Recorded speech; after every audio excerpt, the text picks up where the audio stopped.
Hop,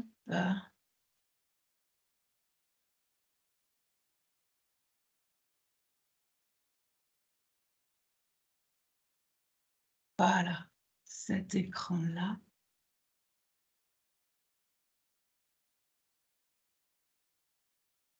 Alors, on a encore des personnes qui entrent. Je m'en occupe, hein, si tu veux. Ouais? OK, Oui. génial. Merci Diana. Alors, bonjour à tous et bonjour à ceux qui viennent de nous rejoindre et qui nous rejoignent encore, hein. Hem, l'objectif ce matin sur une petite heure, c'est de vous présenter déjà dans un premier temps la stratégie marketing 2023-2027, d'Alsace Destination Tourisme. Aussi d'arriver sur l'actualisation des expériences à vivre en Alsace. Donc déjà, la stratégie marketing 2023-2027, c'est, pour votre information, un travail qui a été produit en interne, un travail de formalisation, qui a été fait avec la participation des collègues du pôle Promocom, ADT, donc qui est composé de 3 services, à savoir, communication et relations presse. Laure est avec nous, je l'ai vu. Projet numérique et réseaux sociaux, donc géré par Laetitia Lemel et également mon service, donc promotion, marketing et édition. Je vais vous présenter là une version, ultra synthétique, et condensée, pour, surtout me permettre d'introduire, aussi le sujet de l'actualisation des expériences. Donc n'hésitez pas, si vous avez, des questions ou quoi ou qu'est-ce, à les introduire, dans le chat ou alors mon objectif, c'est aussi d'arriver à laisser un temps d'échange éventuellement à l'issue de cette présentation. Voilà. Hop, du coup, je vous propose d'attaquer, directement par la stratégie marketing. Déjà, tout simplement les objectifs, de cette stratégie. Elle est guidée par le développement d'un tourisme durable et harmonieux en Alsace. Ça, c'est vraiment un élément, central et qui apparaît aujourd'hui dans cette stratégie. Alsace Destination Tourisme a pour objectif, au travers de sa stratégie, l'augmentation des nuitées. Alors une augmentation des nuitées, mais en privilégiant, certains axes, à savoir le prolongement de la durée, des séjours. Pour ça, on a des indicateurs, qui effectivement qu'on peut mesurer de manière assez claire. Aussi au travers de la diffusion des flux sur l'ensemble du territoire. Là, on est plus sur une approche d'intention. Alors on pourrait mettre des indicateurs en face, mais on sait aussi que c'est assez complexe, à modéliser donc on partira, effectivement plus sur une approche d'intention, et aussi, une répartition dans l'espace-temps. L'idée étant, là de lisser aussi autant que faire se peut, les nuitées sur l'ensemble de l'année ou en tout cas, sur les périodes, qui nous semblent propices. Ensuite, la vision. Alors notre idée, c'est bien de positionner le visiteur au cœur de la stratégie marketing. C'est bien lui, l'élément central à celle-ci. Donner la priorité au tourisme générateur de nuitées marchandes. C'est bien en ayant cette approche-là qu'on sert l'ensemble des acteurs du tourisme. Impulser une transition durable. La dimension durable, on va la retrouver un petit peu plus loin encore.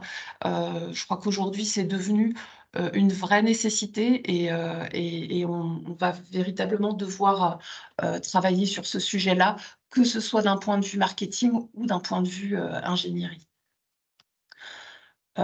Ensuite, du côté du positionnement, on se tire dans la continuité, hein, du positionnement affiché de l'Alsace à tout d'un grand voyage. On a souhaité préciser, quand même, ce positionnement en indiquant une Alsace singulière. On entend par singulière qui est différente, qui est unique et qui provoque l'étonnement. Donc une Alsace singulière qui offre une densité d'expériences de qualité en toute saison. On pourrait penser que c'est du fourre-tout, que ça permet de tout nous glisser dedans, mais c'est bien ce qui nous différencie. C'est bien ce côté, densité d'expériences et sur l'ensemble de l'année, qui est au cœur de ce positionnement de l'Alsace et ce qui fait, de l'Alsace une de ses spécificités.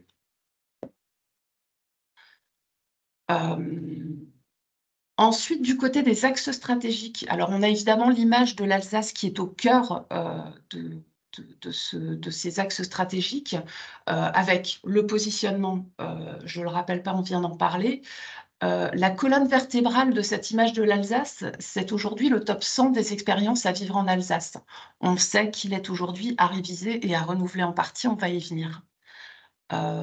La manière de laquelle on met cette image de l'Alsace en avant, c'est le territoire de marque qui le définit, avec une charte graphique et une direction artistique qu'on utilise maintenant depuis 2018-2019, qui vise à dynamiser et rajeunir l'image de l'Alsace tout en alliant tradition et modernité.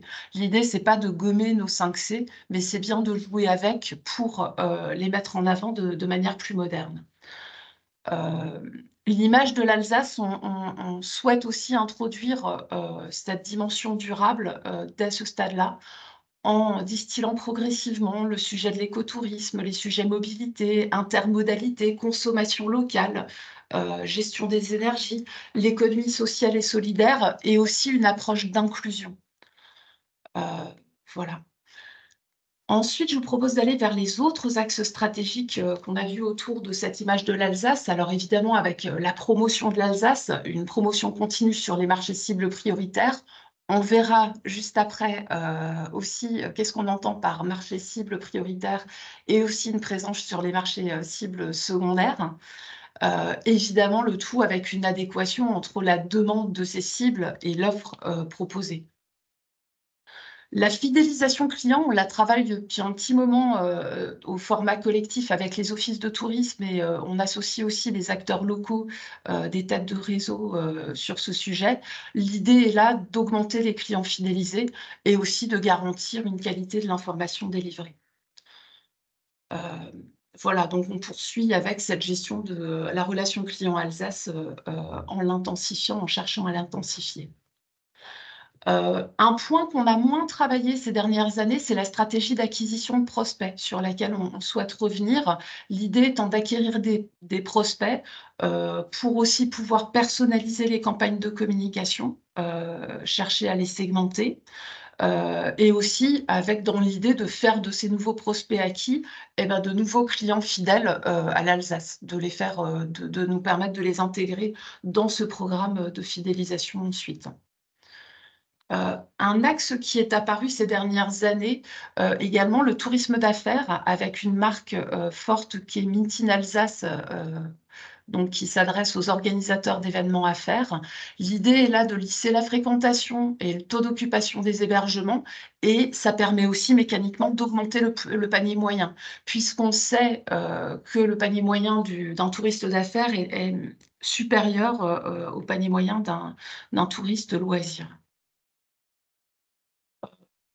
Tous ces éléments-là s'appuient aussi sur l'ingénierie, les filières, nos thématiques et la qualité de manière plus générale. L'idée est là bien d'accompagner toujours la professionnalisation des opérateurs locaux, de travailler à la qualification de l'offre, de poursuivre l'ingénierie autour des filières et thématiques, ainsi que des démarches qualité. Ça reste vraiment au centre aussi, alors plus de notre pôle ingénierie, mais vraiment lié à cette stratégie marketing. Enfin, je reviens à la transition durable, parce que la transition durable, elle a sa place un petit peu partout aujourd'hui. Donc, on revient sur l'idée de mettre en visibilité l'offre durable existante, mais aussi un travail important de sensibilisation des acteurs locaux sur le sujet, pour avancer et aller vers une mise en visibilité plus forte encore de ces éléments, de l'ensemble de ces éléments de la composante du durable. Pourquoi pas la prochaine stratégie marketing, l'orienter vraiment avec une Alsace durable. Ça fait partie des choses auxquelles on pense. Voilà, à suivre. Je vous propose ensuite d'aller vers l'offre. Alors, on a choisi de distinguer 3 typologies d'offres, alors même si elles ne sont pas totalement imperméables. Mais dans un premier temps, l'offre identitaire. C'est celle qui est iconique, qui sert et valorise l'image de l'Alsace telle qu'on la voit, et qui représente un produit d'appel pour attirer et reconquérir nos clientèles. Je ne reviens pas sur l'ensemble de ces composantes, je pense que vous les connaissez toutes. L'offre à développer, là, on est sur une offre, qui est demandée, qui est encore peu proposée. Alors on la voit, de plus en plus, apparaître. C'est une offre qui a une forte valeur ajoutée aussi et qui contribue à prolonger les séjours et fidéliser les clientèles. C'est tout ce qui tourne autour, des expériences, des rencontres, des savoir-faire, des produits locaux, des personnes et personnages célèbres. C'est vraiment des éléments forts, sur lesquels il nous semble important d'appuyer pour servir des axes forts de notre stratégie. On a enfin aussi une autre typologie d'offres qui est plus affinitaire là, qui là a sa propre logique, enfin alors sa propre cible de clientèle et aussi sa propre logique de consommation qu'on peut bien distinguer de l'offre générale de l'Alsace autour de l'itinérance à vélo avec la marque Alsace à vélo. Le tourisme d'affaires en est un autre exemple avec Meet in Alsace. Les marchés cibles, je vous en ai parlé, on en a 3 typologies. Les marchés prioritaires, donc là, on est vraiment sur les clientèles mûres, qui ont un poids important pour la destination. Alors déjà au niveau local, hein, on prend l'Alsace, on fait un 360 autour, en transfrontalier. Vous les retrouvez tous là. Ensuite, de manière plus large, on a en France les plus importants bassins de clientèle qui émettent vers l'Alsace, Île-de-France, Hauts-de-France, Auvergne-Rhône-Alpes, Provence, Alpes-Côte d'Azur. Et nos marchés de proximité on travaille aussi de manière prioritaire, à savoir l'Allemagne, la Belgique et les Pays-Bas. C'est sur ces marchés-là qu'on va concentrer à la fois nos actions de communication, nos actions de relations presse, nos actions de promotion. Voilà, c'est vraiment le cœur de nos marchés cibles à l'heure actuelle. En parallèle, on a aussi des marchés secondaires où les clientèles sont considérées comme étant à fort potentiel, mais ce sont là des marchés sur lesquels on travaille aujourd'hui, mais qu'on travaille pas de manière aussi intense que les marchés ci-dessus. Je sais que certains trouveront discutable de trouver ici la Suisse, par exemple, ou le Luxembourg. On a souhaité classifier les marchés de cette manière-là pour refléter aussi le travail qui est fait à l'heure actuelle. Pour pas se dire on met la Suisse dans les marchés prioritaires alors que dans les faits, dans la réalité, c'est un marché qu'on travaille. On fait aussi des relations presse et un peu de communication, mais de manière bien moins intense que sur les marchés précédemment cités dans la rubrique des prioritaires. Voilà. Et enfin, on a les marchés d'opportunités. Là, on est sur des clientèles à croissance, à potentiel, qu'on travaille de manière plus sporadique et voilà, euh, qu'on souhaite malgré tout signaler comme des marchés importants pour la destination alsacienne. Donc vous ne trouverez pas ici de marché lointain. On laisse ce volet-là plus à nos collègues de la RTGE qui travaillent ces marchés-là. On peut avoir parfois, de manière très ponctuelle, des interventions sur des marchés lointains, mais qui seront plus liées à des partenariats avec notamment notre collectivité, par exemple. Donc, soyez pas étonnés si un jour vous entendez parler de Japon dans la bouche de collègues. Voilà, ça sera plus lié à des partenariats préexistants plutôt qu'à une véritable volonté stratégique d'aller vers ces marchés pour ce qui concerne Alsace Destination Tourisme. Voilà. Est-ce que déjà sur ce premier volet, j'en ai fini pour ce que je vais vous présenter ici sur le volet stratégie marketing. C'est quelques slides. En réalité, c'est un support d'une vingtaine de pages que je viens de vous condenser. Donc, c'est un peu expéditif et très synthétique. Mais si vous avez des questions déjà à ce stade-là, n'hésitez pas. Alors, pas de main qui se lève ou poids ou caisse. Donc, si ça vous convient, je vous propose d'aller sans tarder du coup sur le sujet des expériences. Allez, hop. Donc le top 100 des expériences à vivre en Alsace. Je vais démarrer par un petit rappel et aussi un bilan et des propositions d'ajustement parce on a mené cette opération en 2018 maintenant et certains d'entre vous étaient là, d'autres pas. Et il me semblait important de démarrer par ça. Alors, petit rappel de contexte, je ne vais pas vous faire du grand historique, mais ça me semble important pour repositionner les choses. 2016, la création d'ADT, donc issue de la fusion des ADT 67-68. 2018, on attaque une stratégie des moyens au sein d'ADT pour rationaliser les moyens humains et financiers, mais aussi chercher à maximiser l'impact des actions menées, sortir de l'empilement qu'on pouvait avoir, qui résultait de la fusion d'ADT. On a fait naître aussi le territoire de marque, donc qui reprend la direction artistique, stylistique et la charte graphique pour la destination Alsace, avec l'idée clé de l'Alsace à tout d'un grand voyage, on part plus loin en Alsace. L'objectif donc était bien de dynamiser, rajeunir l'image de l'Alsace en alliant tradition et modernité, on en a déjà parlé tout à l'heure. Et de là, on en est arrivé à une stratégie de contenu partagé qui s'est traduite par un workshop top 100 des expériences à vivre en Alsace, auquel on a convié office de tourisme, site de visite et tête de réseau. Donc voilà. Pour de la mise en contexte aussi, création de la RTGE donc en 2019, fusion des CRT Alsace, Lorraine et Champagne-Ardenne. Donc concrètement ADT qui comment dire, gère la marque Alsace et l'ensemble de ses parutions du coup, et non plus en parallèle avec le CRT Alsace qui existait encore jusqu'alors. Voilà. Et en 2020, la matière du top 100 des expériences qui voit le jour avec le guide rêvé d'Alsace, donc les 108 expériences à vivre et à partager en Alsace.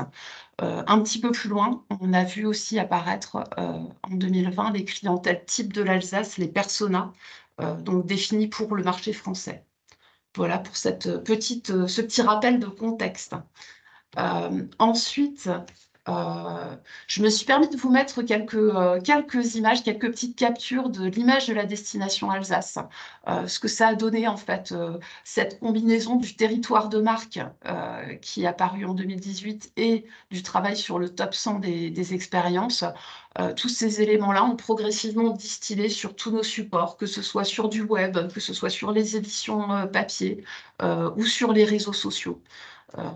Donc voilà, on retrouve aujourd'hui un alignement sur les aspects stylistiques et graphiques qui permet d'avoir quelque chose de relativement homogène tel qu'on l'avait souhaité. J'en viens au bilan du workshop de 2018, donc ce fameux workshop du top 100 des expériences à vivre en Alsace. Alors, il y a des choses qu'on a trouvées très bonnes à conserver. Déjà, l'idée d'une rencontre physique. Le côté entrée géographique, je vous rappelle que notre idée, c'est de diffuser sur l'ensemble du territoire. Qu'est-ce qui mieux que l'idée de garder des entrées géographiques nous permet de répondre à cet objectif? Voilà. Rassembler toutes ces personnes, office de tourisme, site de visite, tête de réseau et une sélection de collègues ADT nous semblait également important à conserver en présentiel toujours. Ensuite, ce qui nous paraissait plus à retravailler, des axes d'amélioration, c'était d'associer nos animateurs thématiques ADT avant et pendant le workshop. C'est quelque chose qu'on n'avait pas fait. Vous allez trouver ici une combinaison d'axes d'amélioration qui seront aussi bien des choses qui vont nous concerner, nous, d'un point de vue organisationnel, que des choses que vous nous avez fait remonter suite au workshop. Donc, on pense important de réviser le cadre de ce qu'est une expérience à vivre en Alsace pour s'assurer de bien cadrer cette partie-là, et on y reviendra un petit peu plus loin. La manière de laquelle on avait abordé les choses à l'époque permettait pas facilement d'actualiser ni d'intégrer des nouveautés dans ce top 100 des expériences. Ça, c'est aussi un axe sur lequel il nous semblait important de retravailler. Préciser l'utilisation des expériences aussi.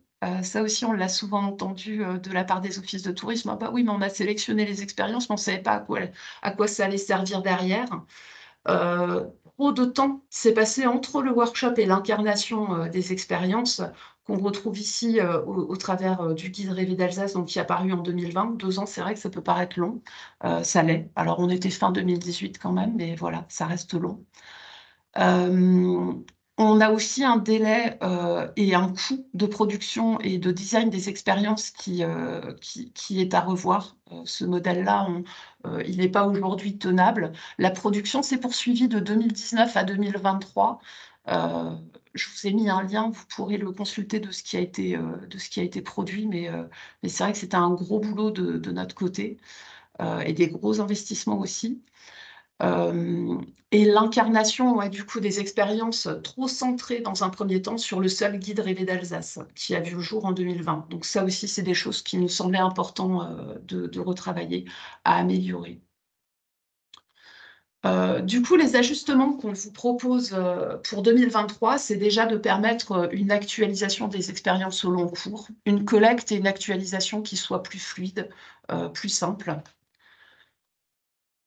La valorisation des expériences, alors déjà rappeler que les expériences, c'est une matière première, mais qui reste à usage multicanal.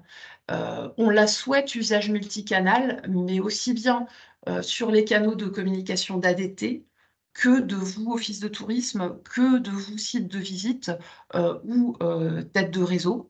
Pour nous, c'est important que chacun s'empare de cette matière première des expériences sur l'ensemble de ces canaux. Vous les retrouvez là. On a aussi envisagé le LEI comme un canal pour mettre en avant ces expériences, ce design d'expérience. Pour nous, l'idée, c'est bien de visualiser cette matière des expériences comme un design d'offres partagé, en réalité. Enfin, autre ajustement, et pas des moindres, cette production de contenu qui ne peut pas concrètement reposer exclusivement sur ADT. Le sujet là-dessus, c'est bien que chaque acteur, office de tourisme, site, etc., produise des contenus pour ses propres besoins. Ça correspond déjà à une réalité. Et enfin, selon nos choix, nos besoins, et notre photothèque, vous savez qu'on a une photothèque particulièrement fournie, d'envisager la possibilité de produire en partenariat avec vous sous un format de cofinancement. C'est une mécanique qu'on a déjà mise en place avec certains territoires, alors pas spécifiquement autour des expériences, mais sur d'autres productions sur les territoires et qui fonctionnent. Donc c'est quelque chose qu'on souhaiterait là aussi mettre en place sur le sujet de la production de contenu des expériences. Alors, est-ce que vous aviez des questions déjà jusque-là? Non, toujours pas? C'est assez clair? Je vous assomme pas? Je vois un peu vos têtes sur les écrans parallèles, mais non, ça a l'air d'aller à peu près. Ouais, OK. Et Marie-Hélène voulait prendre la parole. Ah, merci Diana. Alors Marie-Hélène, vas-y, je t'écoute. Tu as ton Ah, faut que tu allumes micro ton activé. micro. Ouais. Ah oui, j'avais coupé tous vos micros, pardon. Oui, tu fais mieux, c'est plus raisonnable à mon avis. En fait, je trouve très pertinent l'utilisation du LEI. Effectivement, ce serait très simple d'avoir, soit un type de fiche qui soit, une fiche, des expériences ou un critère à cocher.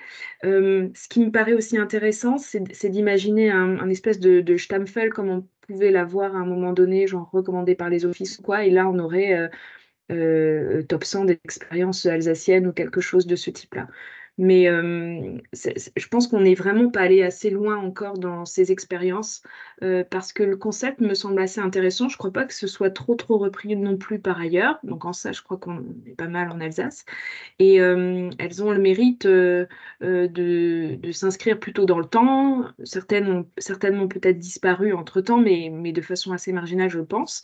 Voilà, en tout cas, le LEI, tu l'as dit en fait, mais quand j'y avais pensé et tu l'as mentionné, et effectivement, je crois qu'aujourd'hui, finalement, la visibilité, elle est très restreinte au support de documentation qui existe, et on ne s'en est pas non plus emparé dans les territoires, à vrai dire, hein. On n'a pas été, en tout cas moi, hein, moi je ne vais pas parler pour les autres, mais moi j'ai pas suffisamment utilisé. Je pense qu'il faut qu'on aille vraiment plus loin. Effectivement. Après, sur la première partie, la stratégie com, on avait il y a quelques jours l'équivalent de la présentation sur la RT. Je vais pas forcément redire ce que j'ai dit là-bas.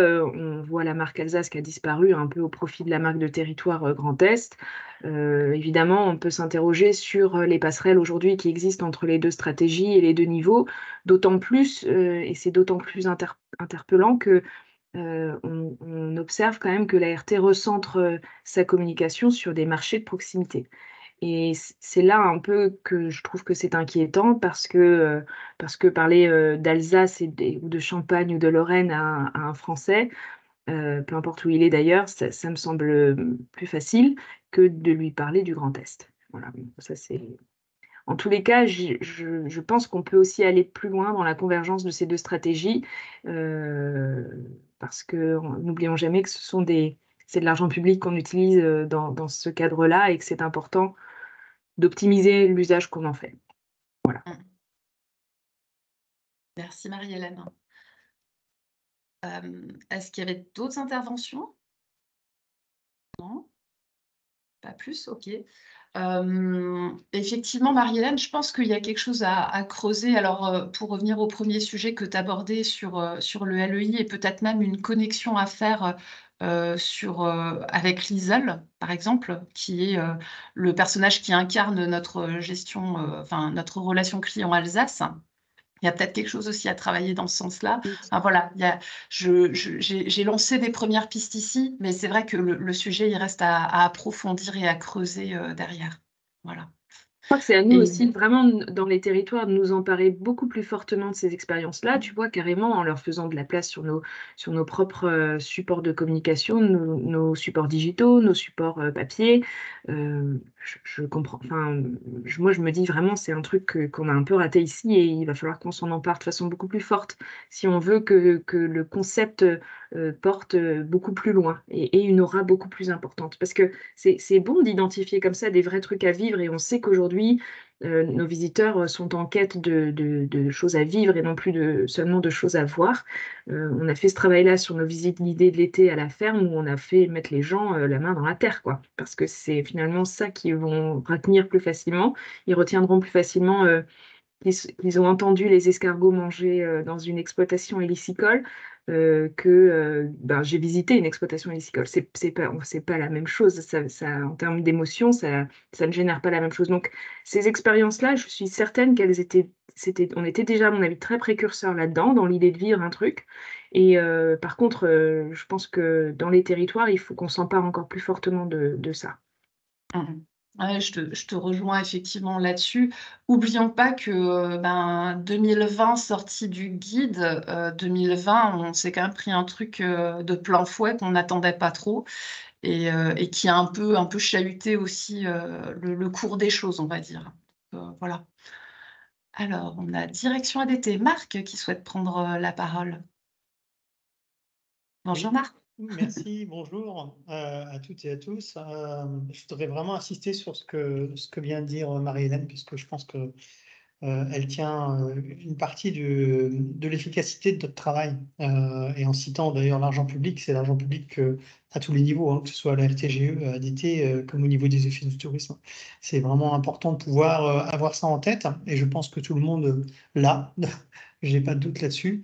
On n'a pas fait d'expérience, ça aurait pu être une expérience de vérifier si les expériences ont été affichées sur tous les sites internet touristiques d'Alsace. On n'a pas eu le temps, on n'a pas pris le temps de faire ça. Mais c'est vrai qu'on sait très bien que ce n'est pas le cas. Y compris les vidéos d'expérience qui ont été produites ne sont pas aujourd'hui véritablement mises en valeur. Et c'est une faiblesse. C'est une faiblesse qu'on a et c'est dommage parce que finalement, ça coûte rien de mieux utiliser, d'être plus efficient dans l'affichage de notre destination. Par contre, ça nous affaiblit de ne pas le faire.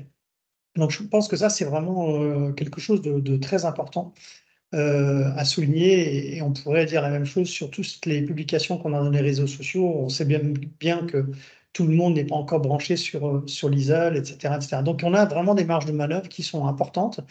Et finalement, les expériences ne viennent qu'alimenter en contenu ces canaux qui sont à notre disposition et sur lesquels on peut être bien plus efficace. J'entends bien également, et je partage l'idée d'avoir davantage de cohérence également dans l'affichage vers les marchés. Et pour avoir été hier à la région, c'est pour ça que je me permets d'intervenir. On a une unité de vue totale avec la région et je ne doute pas qu'on puisse l'avoir avec la RTGE sur le fait de travailler ensemble sur les différents marchés, y compris sur les marchés de proximité, où évidemment ça ne fait pas sens d'avoir une campagne de communication Grand Est qui ne serait pas cohérente. Je ne dis pas qu'elle serait identique, mais qui ne serait pas cohérente avec celle que l'Alsace peut produire. Le Grand Est peut produire pour aller chercher au lointain ou pour aller sur des thématiques qui font sens à l'échelle du Grand Est. Je pense à la grande itinérance, par exemple, où on peut dire que oui, effectivement, ça fait sens parce que si je suis sur le canal des Houillères, sur le chemin de halage avec mon vélo, je m'en fiche de savoir quand est-ce que je passe en Moselle, quand est-ce que j'arrive en Lorraine ou et que je quitte l'Alsace, de la même manière que si je suis sur le long de l'Eurovélo 15, je ne sais pas quand est-ce que je passe du Bas-Rhin dans le Haut-Rhin. Donc, c'est exactement la même chose. Donc, il y a des sujets sur lesquels on peut très bien imaginer qu'il y ait une promotion qui se fasse, qui soit pertinente à l'échelle du Grand Est. Il y en a d'autres sur lesquels, lorsqu'on est notamment dans une stratégie d'accueil, ça ne fait pas sens d'être sur le Grand Est, mais bien au contraire d'être sur l'Alsace parce que c'est une marque au monde et parce que c'est une marque qui est reconnue par nos visiteurs. Donc je pense que c'est parfois un petit peu subtil ce mix et c'est important de pouvoir le dire qu'on est dans cette recherche de complémentarité, de cohérence en matière d'affichage. Et c'est exactement ce qu'on essaye de faire et ce qu'essaye de projeter Véronique. Je pense que c'est vers la fin de sa présentation qu'on verra que pour être encore plus efficace, il faut qu'on soit complètement raccord et complètement mobilisé ensemble, et ce, y compris financièrement. On le verra en fin de présentation. Donc, de façon à ce que on ait à la fois cette recherche de cohérence pour des gens convaincus, ceux qui sont aujourd'hui autour de l'écran, mais aussi pour nos donneurs d'ordre qui parfois sont dans des stratégies différentes et qui ne vont pas et qui ne servent pas forcément cette recherche de cohérence à l'échelle d'une destination comme l'Alsace. Voilà ce que je voulais rajouter. Pour le reste, je pense qu'effectivement, c'était particulièrement clair. Ok, merci Marc. Du coup, je vous propose d'aller sans tarder sur le sujet de l'actualisation des expériences à vivre en Alsace pour aborder le cadre et les différentes étapes qui vont suivre. Alors, déjà, pour rappeler, on était en 2018 dans l'idée de sortir de l'image de l'Alsace du côté carte postale un peu jaunie pour qu'on trouvait décalé avec la réalité d'une Alsace plutôt créative, innovante, jeune et véritablement en mouvement. Donc, la volonté de changer cette image pour séduire de nouvelles clientèles, avec la volonté de toujours miser, ça c'est vraiment quelque chose qu'on souhaite poursuivre pour 2023, l'idée de miser sur cette personnalité de l'Alsace qui est très humaine, très excellente, ouverte aussi. L'Alsace singulière, de par son histoire, sa géographie, sa culture et ses traditions. L'Alsace concentrée d'excellence. Et enfin, l'Alsace qui est riche d'expériences qui font sens, mais qui éveillent aussi les sens. Voilà. Ça, c'est vraiment des choses qu'on souhaite prolonger et sur lesquelles on avait déjà misé dès 2018. Donc, pour actualiser les expériences, déjà, on vous propose une étape d'actualisation, c'est-à-dire on prend bien la matière qui existe, on voit qu'est-ce qui n'existe plus, on met de côté ce qui a évolué, on voit comment on peut le faire évoluer, ce qui existe encore et qui est toujours encore d'actualité, on peut conserver. Et évidemment compléter avec de nouvelles expériences à vivre en Alsace. L'idée, c'est toujours d'être dans cette Alsace qui est vibrante, vivante, pleine d'émotions, pour voilà, faire en sorte qu'on cherche bien à faire vivre quelque chose à nos visiteurs. Pour formaliser un peu plus le cadre par rapport à ce qui avait été fait, on a souhaité, et j'en remercie d'ailleurs les personnes qui se sont prêtées au jeu, hein. Dans l'invitation, vous vous souvenez, j'avais proposé un petit temps pour travailler sur le cadre, enfin tester le travail sur le cadre. Merci à ceux qui se sont prêtés à ce jeu-là. Et on a bien pris en compte effectivement les éléments travaillés là pour définir déjà les essentiels. Les essentiels, si on ne les a pas, ce n'est pas une expérience à vivre en Alsace. Je pense qu'il faut être clair. Il y a des points sur lesquels on ne peut pas transiger qui sont essentiels. Voilà, ça tombe sous le sens. On a aussi défini des éléments qui sont importants, d'autres qui constituent un plus.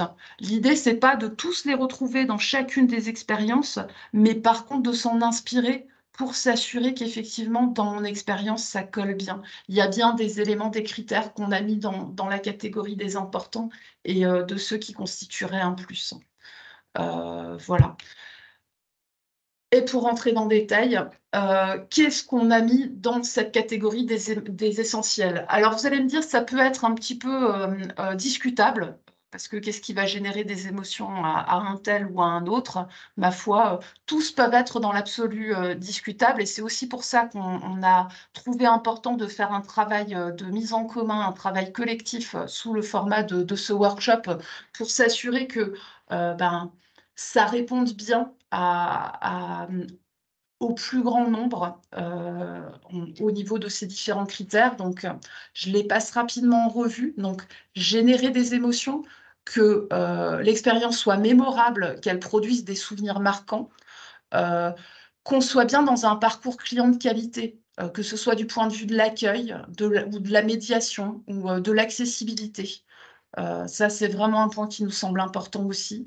Que l'expérience, elle a été testée par un pro du tourisme. C'est nous qui sommes les professionnels du tourisme aujourd'hui et qui pouvons attester de la qualité de cette expérience. C'est important qu'on se positionne comme tel. Que l'expérience existe, ça tombe sous le sens, mais ça va mieux en l'écrivant, et qu'elle soit pérenne, qu'elle ne soit pas vouée à disparaître dans les 2 mois ou dans l'année qui suit. Voilà, on est bien là pour capitaliser sur des choses qui doivent tenir dans le temps. Je vous présente ensuite ce qu'on a mis dans la catégorie des importants. Alors, on les a mis dans l'important, ce qui ne veut pas dire qu'ils sont moins importants que les essentiels, mais on ne pourrait pas dire qu'il faudrait à la fois que ce soit immersif, authentique, iconique, exclusif, que ce soit une découverte unique, etc. On ne peut pas dire que ce soit un empilement de tous ces éléments-là. Il faut que certains de ces éléments-là apparaissent dans les expériences, dans chacune des expériences, mais pas de manière intégrale. Donc voilà ce qui nous est apparu comme étant des importants. C'est des choses qui tombent sous le sens. Enfin, il n'y a pas non plus de grande révolution. Peut-être revenir. Dites-moi si vous avez des questions sur l'un ou l'autre. Il y en a un qui nous semblait important aussi, et ça, c'est connecté à notre stratégie, c'est que ça puisse être adapté au marché étranger. Alors, pas exclusivement, mais qu'on soit vigilant. Cette matière première, elle doit servir sur le marché français, mais aussi sur des marchés étrangers. Donc, attention à ce qu'on ait bien des expériences qui puissent aussi répondre aux besoins de ces marchés-là. Le rapport qualité-prix, ça avait été discuté au moment du test de l'expérience. Ça ne veut pas dire qu'il faut qu'une expérience doit être, ça ne veut pas dire que l'expérience doit être payante, mais que si elle l'est, on soit bien sur quelque chose qui se tienne d'un point de vue rapport qualité-prix. Une expérience peut être gratuite. C'est pas un problème en soi. Est-ce que vous voyez des questions par rapport à ces différents éléments? Non, ça va? Vous aurez le support pour bien pouvoir vous en imprégner, puis aussi au moment de la collecte et du retravail, vous aurez ces éléments-là sous les yeux. Je vous propose de partir sur ceux qui sont un plus. Donc là, on s'est dit, OK, on est sur quelque chose qui va apporter à l'expérience, mais on l'a catégorisé peut-être de manière un peu moins importante, mais comme un plus potentiel pour l'expérience.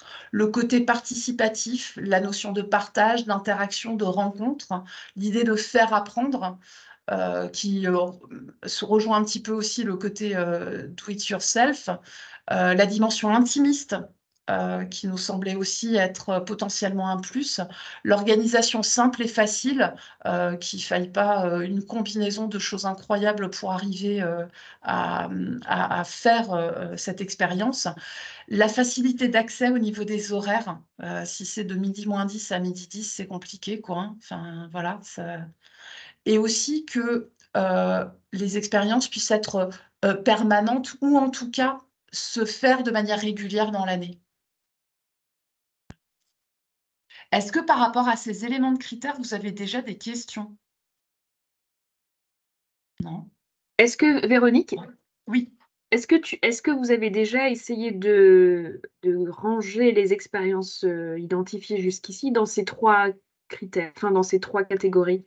Alors, on ne peut pas les ranger dans ces 3 catégories. Non, on n'a pas fait ce travail-là. On a fait un travail avec l'ensemble du pôle Promocom, justement, parce qu'on souhaitait travailler le cadre dans un premier temps et ensuite revoir la matière. Est-ce que ça colle pas? Donc, on a une idée, mais on souhaite vraiment s'appuyer sur votre expertise, par contre. Parce que l'idée, c'est de les recréer ou de les retravailler? Enfin, on repart d'une feuille blanche ou on repart quand même de ce qui avait été Non. identifié jusqu'ici? On part de l'existant. Ah ouais, pour Mmh. moi, c'est impossible avec tout ce qui a été investi et puis pour avoir aussi revu toutes les expériences, il y en a qui sont toujours encore extrêmement d'actualité. Par contre, OK. elles auront peut-être juste un peu évolué. Il y aura peut-être l'un ou Mmh. l'autre truc qui sera réajusté. Ça, c'est des choses faciles à faire, hein. Mais l'idée, c'est pas de faire table rase de ce qui a été fait, hein. Surtout pas.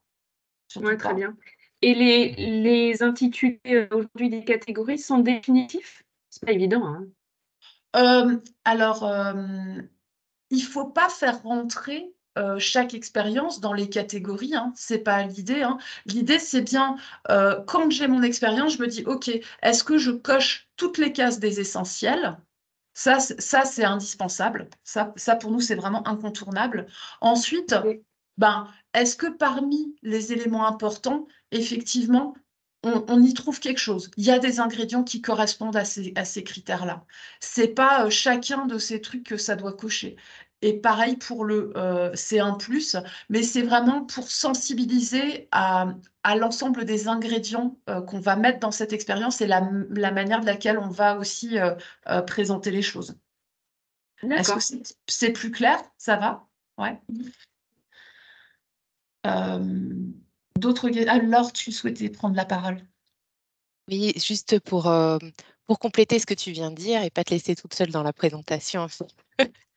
Il y a eu un travail effectivement en interne où on a repris ensemble, un certain nombre, d'expériences existantes et on s'est vraiment posé la question: «Est-ce que cette expérience est vraiment, hem, donne de l'émotion?» En tout cas, comment comment on pourrait les rendre encore plus efficaces, encore plus performantes?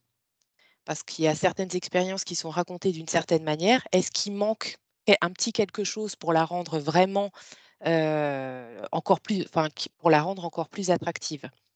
L'idée, c'est aussi de se reposer la question sur, des choses qui existent déjà et peut-être il manque un petit élément pour la rendre vraiment, encore plus efficace.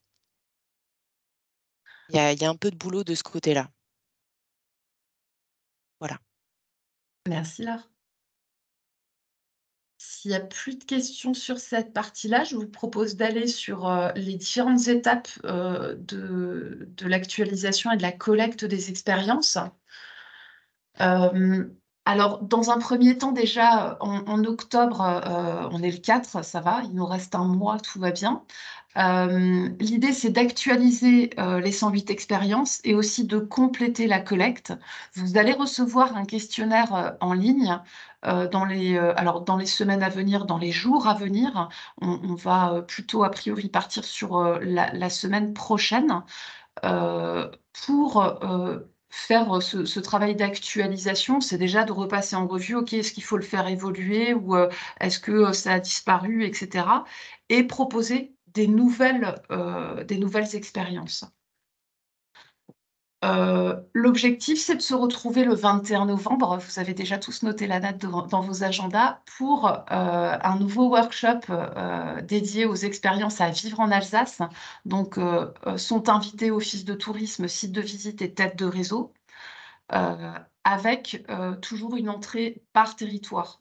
Pour les expériences à valoriser. Alors, pour les collègues des têtes de réseau qui sont là pour représenter finalement le sujet sur l'ensemble de l'Alsace, on assure aussi au sein d'ADT, notamment avec les animateurs thématiques, l'idée d'avoir des expériences qui puissent illustrer l'ensemble d'une thématique, qui puisse couvrir aussi presque l'ensemble du territoire. Hein, simplement. On veille aussi à avoir cette dimension transversale, quelque chose qui va fonctionner sur plusieurs territoires. On va veiller à ce que ça puisse effectivement intégrer les éléments. Et là, c'est le job de nos animateurs thématiques. Mais vous êtes bien entendu les bienvenus aussi pour ce temps-là.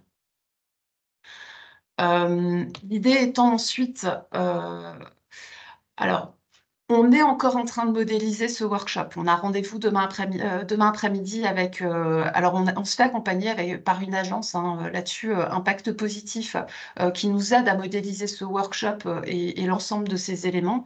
Donc, je serais bien en peine à vous dire aujourd'hui de manière très précise comment va se passer le workshop, mais on y bosse. Et l'idée derrière, c'est pas de faire peser uniquement sur vous le choix de cette sélection. L'idée, c'est que vous puissiez pondérer ce choix, c'est-à-dire, bah voilà, moi j'ai une préférence pour telle expérience, etc. Mais c'est pas que de faire peser sur vous ce choix final de quelle est la matière que ADT va retenir à mettre en avant dans le cadre de ces différents canaux de communication. Pensez bien le sujet à l'échelle de chacun de vos territoires ou de chacune de vos thématiques. On se chargera dans un troisième temps de vous présenter les expériences que nous aurons choisi de retenir. Vous voyez ici l'introduction de la notion d'une sélection d'événements qu'on n'avait pas jusque-là. On s'est retrouvé assez embêté avec les expériences qui sont des événements et on a choisi en fait de les identifier plus clairement et de les travailler différemment, en tout cas de les séparer. On part du principe que si un événement doit être une expérience à vivre en Alsace et quelque part générer l'idée d'un séjour en Alsace, on ne va pas avoir la même approche que sur le reste des expériences qui pourraient être vécues au long cours. Donc, c'est pour ça qu'on a vraiment souhaité les distinguer pour avoir un travail dessus différencié. Voilà. Donc ça, vous le retrouvez aussi au moment de la collecte. On va vous indiquer à un moment donné, est-ce que l'expérience qui est proposée, c'est une expérience qu'on peut vivre au long cours ou est-ce que c'est un événement qui va se passer une fois dans l'année? Voilà. Et enfin, l'idée par la suite, c'est bien d'arriver à une communication multicanale par l'ensemble des acteurs du tourisme, que ce soit ADT, mais aussi chacun d'entre vous, des expériences à vivre en Alsace. Voilà. Est-ce que ça va pour tout le monde? Ouais.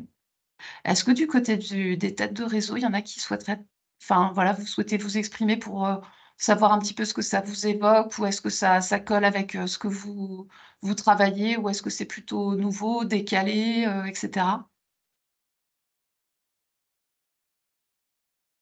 Ouais, Philippe, je te vois allumer ton micro. Ouais, non, mais, déjà, merci beaucoup, Véronique. Moi, je suis très sensible au process qui est proposé là, à la méthode qui est suivie. Voilà, je pense que le process est très inclusif, très collaboratif, très, comment dire, voilà, chaque étape est scrupuleusement répétée. Et je pense que c'est ça qu'il faut pour animer une machine d'une telle complexité. Donc déjà, bravo pour ça. Non, en fait, je ne sais pas si c'est une question ou si c'est une remarque. Il y a évidemment, et c'est une bonne chose, beaucoup de continuité, parce que pour reprendre l'expression de, je ne sais plus qui était avant, qui disait est-ce qu'on repart de zéro, est-ce qu'on construit sur l'existant? En tout cas, je pense que c'est très important de construire sur toute la matière qui a été faite jusque-là. Je m'interroge juste sur s'il y a, pour répondre à ta question sur les têtes de réseau, hein, et notamment sur la partie viticole, s'il y avait des lignes que ADT souhaitait faire vraiment, vraiment bouger. Quel serait vraiment le sujet ou je sais pas, les Anglais diraient le from to, sur lesquels vous avez particulièrement envie d'insister lourdement en disant il faut vraiment, vraiment qu'on aille faire bouger les lignes sur ça. C'est-à-dire s'inscrire dans de la continuité, mais tout en générant quand même, voilà, ok, là on va vraiment, vraiment, vraiment mettre le poids du corps très fortement par du budget, je ne sais pas, x5, par des ressources x3, enfin j'en sais rien. Et voilà. Est-ce qu'il y a un sujet, un marché, une cible, un type de contenu? On parle beaucoup des expériences. Est-ce que ça veut dire que, je ne sais pas, est-ce que la communication de ces 100 ou 108 expériences, vous allez vraiment vouloir taper très, très, très, très fort? Enfin voilà, moi, ce qui me manque à ce stade, juste pour répondre à ta question, Véro, c'est voilà, est-ce qu'il y a des lignes que vous souhaitez vraiment, vraiment faire bouger avec un curseur significativement renforcé? Voilà. Alors, il y a parfois une différence entre les souhaits et la réalité de ce qui peut se passer.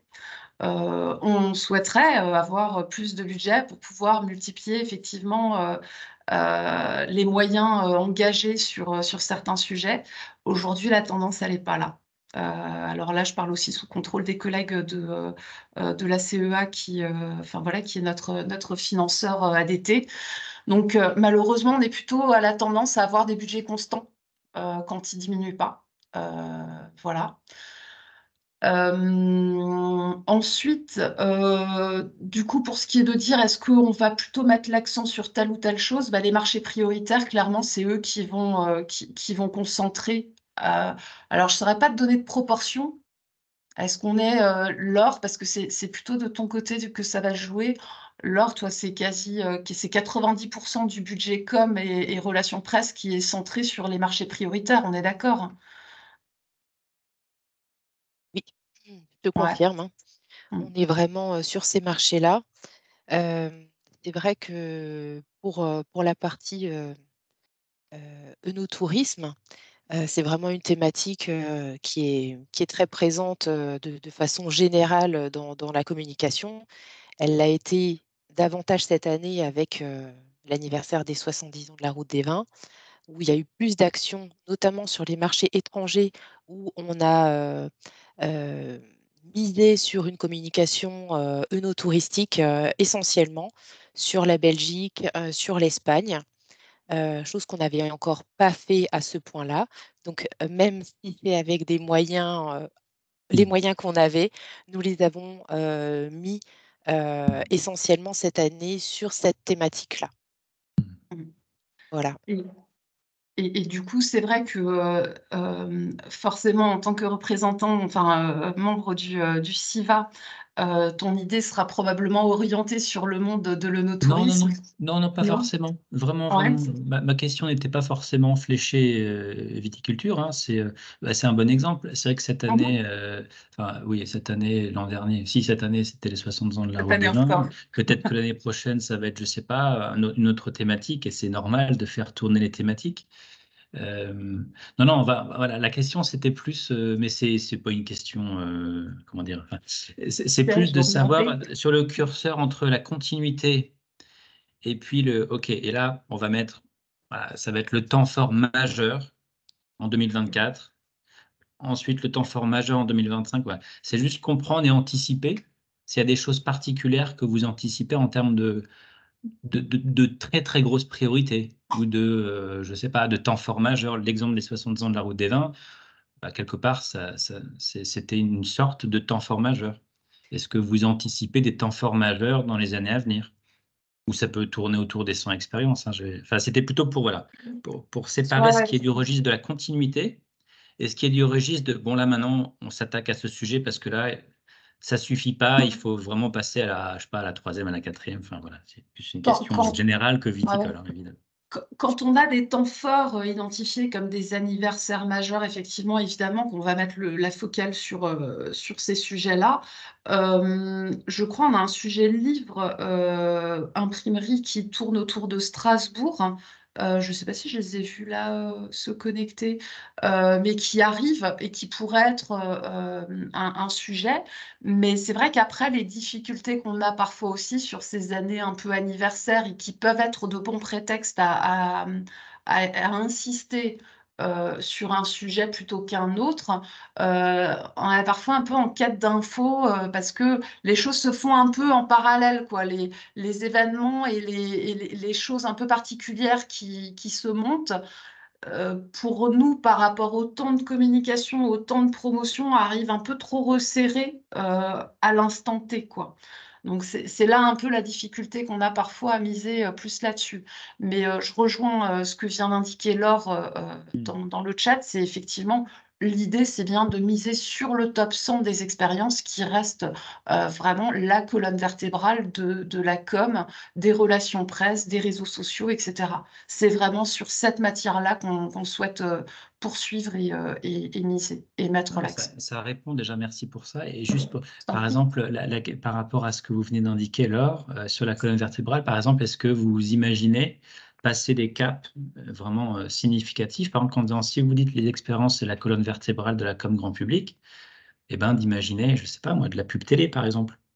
Enfin, oui, pour vraiment passer des caps significatifs en termes de couverture, en termes de public touché, en termes de... Voilà, c'est juste... Je crois que c'est là qu'on est rattrapé par des sujets budgétaires Par la que je me réalité. suis permis Je d'évoquer comprends. directement en intro parce Ok. que ouais, aujourd'hui, c'est vrai que faire de la télé, tu sais ce que c'est, hein. Enfin, tu sais ce que ça peut représenter en termes de moyens financiers. Alors, on fait un certain nombre de choses, mais peut-être pas non plus visible tel qu'on pourrait le souhaiter ou le rêver. Laure, tu voulais encore intervenir? Je me permets de passer la parole à Laure. Marc aussi.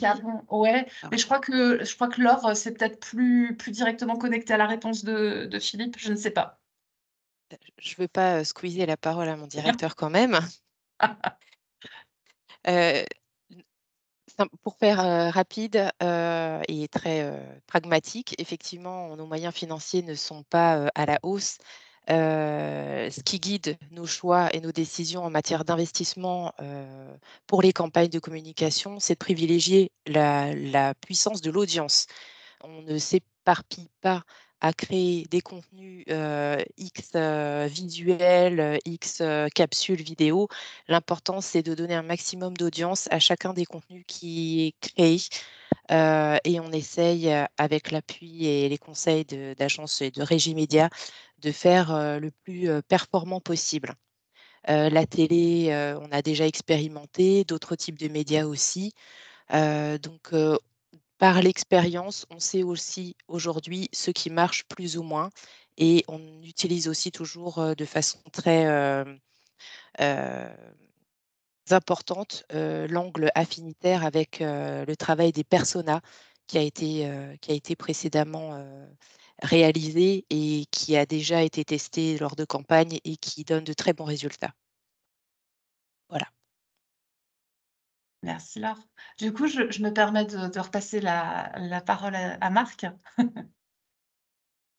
Oui, merci. Je pense que ce qui est important dans la question de Philippe, elle nous renvoie aussi au propos de Marie-Hélène tout à l'heure.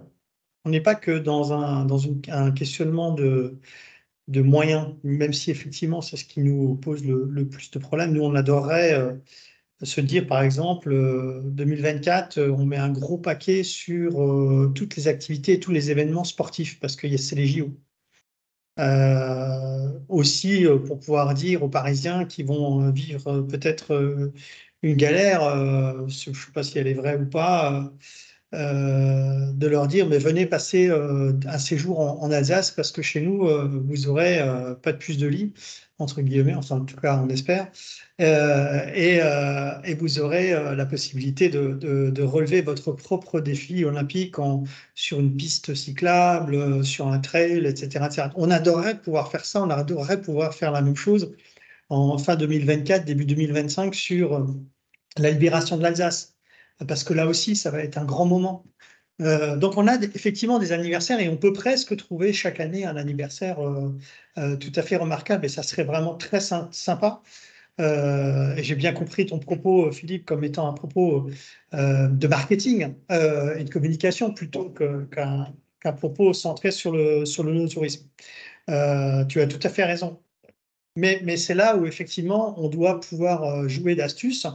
On a réussi à trouver quelques petits sous au niveau du FEDER pour le no-tourisme en 2023 et on ne désespère pas de trouver de l'argent pour des opérations d'envergure sur les années suivantes, sur les thématiques telles que je les ai citées ou peut-être d'autres, sur les savoir-faire, sur d'autres sujets qui pourraient nous réunir. Mais ça ne marche pas que si effectivement on travaille de concert. Et c'est là où ça rejoint le propos de Marie-Hélène tout à l'heure et tout ce que vient de présenter Véronique. Ça ne marche pas que si effectivement on se range tous derrière des expériences, derrière un fanal commun, derrière des supports que l'on produit et que l'on promeut, que l'on diffuse chacun sur nos canaux. C'est là où ça marche effectivement bien et c'est là où effectivement on peut bétonner des demandes de financement complémentaires. Aujourd'hui, on est effectivement coincé par l'exiguïté de la disponibilité financière, deux, par le fait que on est en permanence chahuté par des demandes qui viennent de part et d'autre en disant mais non, il faut parler des orgues Silberman, mais non, il faut parler des prix Nobel, mais non, il faut parler du vélo, mais non, il faut parler de ceci, de cela, dont l'Alsace est tellement riche. Donc aujourd'hui, il faut effectivement que progressivement, on aille sur des choix qui soient plus précis, comme tu viens de l'indiquer, où on se dit, bah, maintenant, on mettra le paquet cette année sur ce truc-là. Donc c'est effectivement une tendance, une orientation vers laquelle on aimerait bien aller, vers laquelle on essaye de tendre et qu'on a encore une fois essayé de faire cette année. Demain, pourquoi pas le brassitourisme, demain, pourquoi pas un autre sujet. Il faut vraiment qu'on aille dans ce sens-là, on en est parfaitement conscient et ça prend un petit peu de temps. Mais rassure-toi, c'est ce vers quoi on tend effectivement, à faire des choix peut-être plus précis que ce qu'on a réussi à faire jusqu'à présent, mais avec ces difficultés d'avoir une terre sur laquelle eh bien, on a une très grande richesse en matière d'offres et en matière d'expérience aussi. Alors, je crois qu'on a Christophe qui souhaite prendre la parole. Oui, merci Véronique.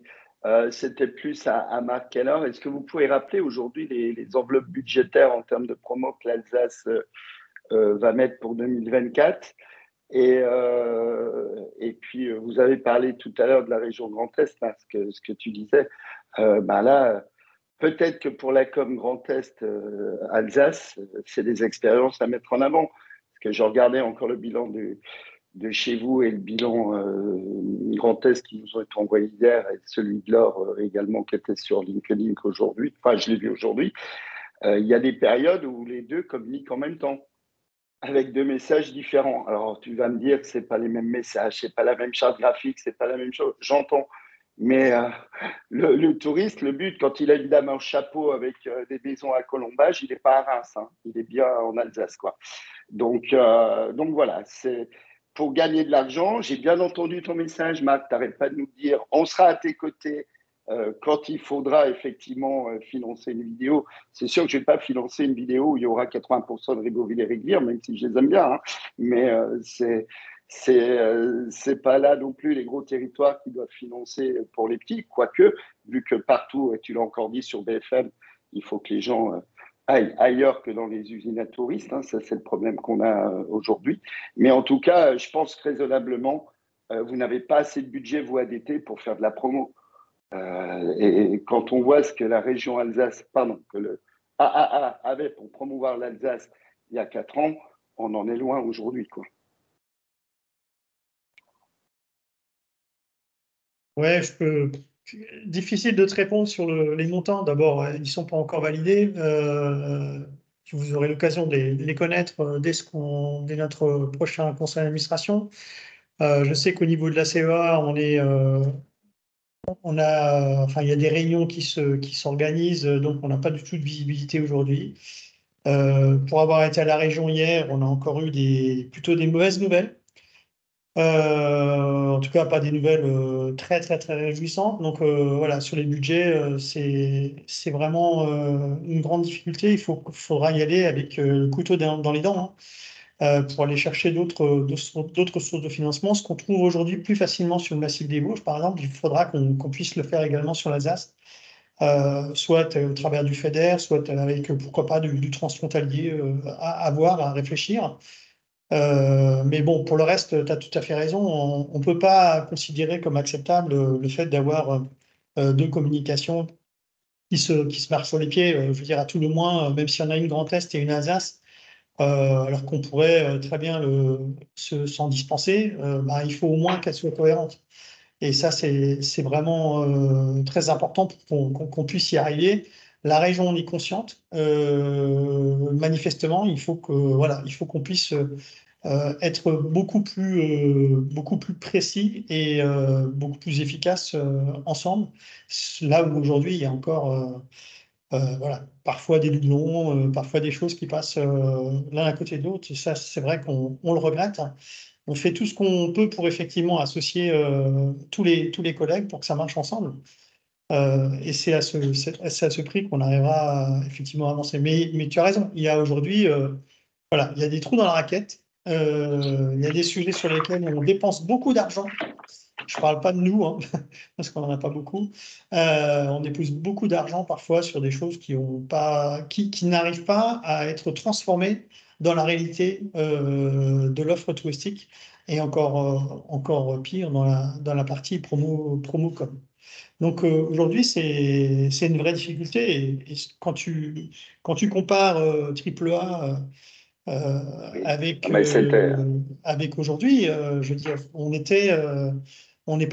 a perdu 10 millions, on va dire. Très simplement, on a perdu 10 millions pour l'Alsace. Faut être très honnête, hein, si on cumulait les budgets des deux ADT plus le budget du CRT, on était pas loin de 15-16 millions. Aujourd'hui, on est à 3 fois moins. Voilà, c'est ça la réalité du monde. Oui. Et je me dis peut-être que on ne peut pas grand-chose, quoi. Ouais, Marc, je me dis peut-être que le budget qu'on a mis dans le Michelin l'année dernière, on pourrait peut-être le remettre pour la promo aujourd'hui, pour l'année prochaine. Et je ne te parle pas du TMB. Donc je pense qu'effectivement, je pense que c'est des choix politiques et c'est lié à nous, techniciens, de les faire. Moi, dans mon budget, quand on me dit il faut faire de la promo pour la tournée du terroir, eh ben, je le prends ailleurs parce que ce n'était pas prévu. Mais on fait des choix et les élus font les choix. Et je pense qu'effectivement, s'il y a des gens de la CEA autour, à vous de faire les choix et pousser. Parce que moi, je me souviens de chiffres que Laure nous parlait, 30, 40, 50 000 euros d'achat d'espace, c'est rien pour une destination qui s'appelle l'Alsace, quoi. Enfin voilà, alors qu'on met pratiquement, 10 fois plus ou 100 fois plus. Ah, je vois Noémie qui arrive là. Je vois 100 fois plus. Il y a la taxe de séjour aussi, il y a plein de choses. Enfin voilà, mais je pense que l'Alsace mérite beaucoup mieux, mais je sais que Marc, tu le sais, mais il ne faudra pas non plus attendre forcément des territoires, parce qu'on a aussi des budgets contraints comme tous, quoi. L'idée, c'est bien d'arriver à travailler ensemble pour maximiser nos moyens. Noémie souhaitait prendre la parole.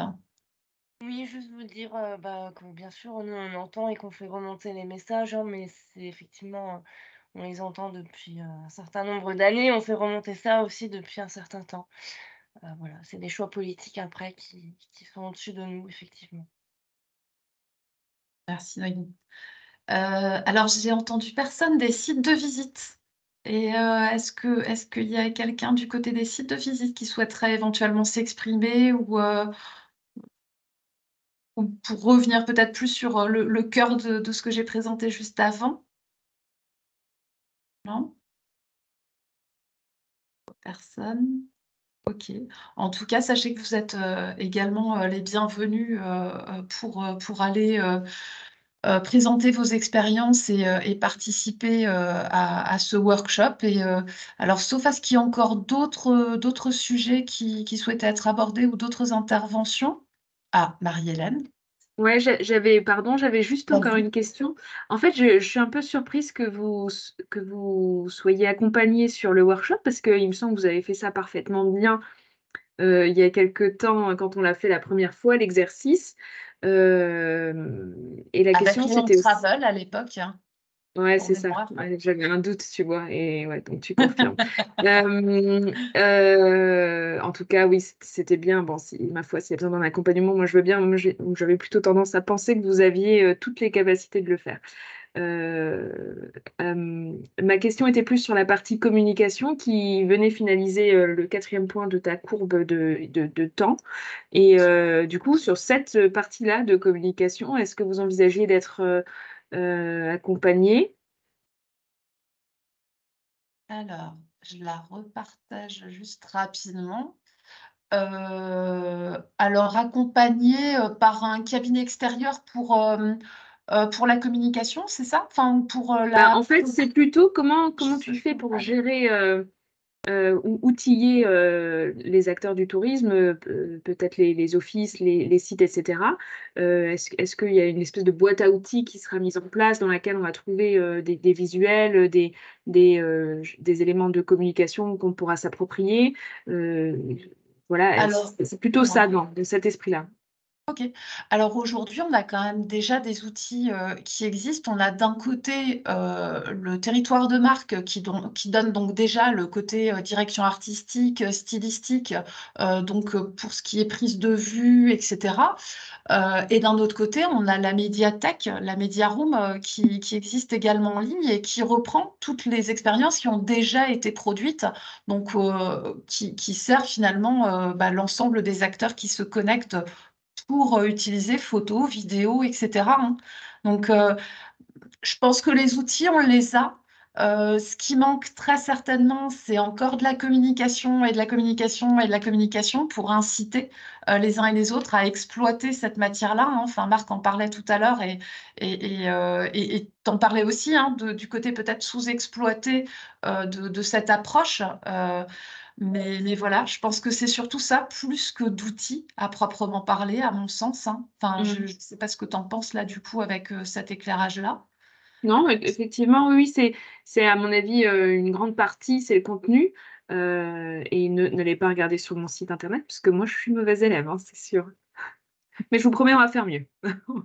Eh ben, l'idée, c'était bien effectivement de finir ce temps et merci de me l'avoir consacré sur une note positive. C'est bien ça, c'est que en Alsace, on part plus loin, mais l'idée, c'est aussi d'aller plus loin tous ensemble pour cette destination et chacune des vôtres aussi au travers de ces expériences. Ouais, moi, voilà, je suis hyper enthousiaste à l'idée qu'on puisse apporter cette matière, qu'on puisse vibrer, enfin donner cette résonance à la destination Alsace, qu'on puisse le faire ensemble et puis aussi chacun à l'échelle de nos territoires et de nos sites de visite aussi. Voilà. Ouais, c'est tout bon pour vous? Super. Eh ben, rendez-vous très rapidement, du coup, le 21 novembre. On va vous envoyer dès que possible ce fameux questionnaire pour la collecte et l'actualisation et aussi l'invitation pour le workshop du 21 novembre pour vous permettre de vous inscrire. Voilà, les prochaines étapes. À très vite. Bonne journée à tous. Merci Véronique, à bientôt. Merci, au revoir. Merci, revoir. au revoir. Bonne journée à tous. Au À bientôt. revoir, merci. À bientôt. Au Au revoir. revoir.